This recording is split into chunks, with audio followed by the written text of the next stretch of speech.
धुले जिले में जुलाई की शुरुआत में लगातार 4 दिनों तक हुई बारिश से किसानों को बड़ी राहत मिली थी।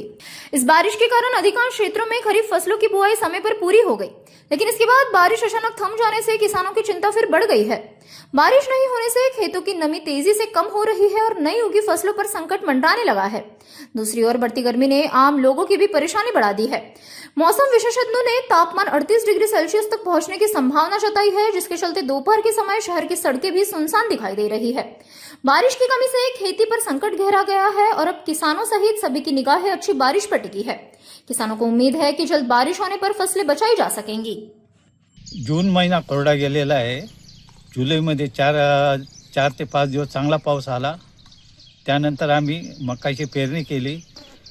5 जून नंतर पाऊस उडून गेलेला आहे आणि उष्णता तापमान खूप वाढलेलं आहे। त्यामुळे उगवलेलं पीक जळून जाण्याची भीती आहे आणि पुढे 4-5 दिवसात जर नाही आला ते पीक जळायला सुरुवात होऊन जाईल। तरी पावसाची आम्ही आतुरतेने वाट बघतोय। शासनाकडून काय अपेक्षा आपल्याला?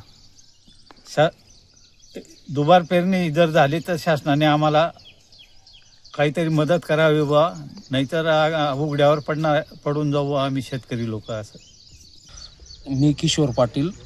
जून महिना पूर्ण कोरडा गेला।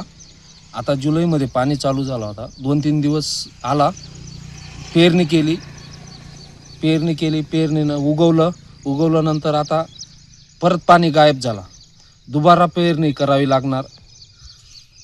परत तेव्हा सर्व खर्च झाला आहे। खतं बियाणं सर्व टाकलं गेलं आहे। परत आता नवीन आणावं लागणार आहे।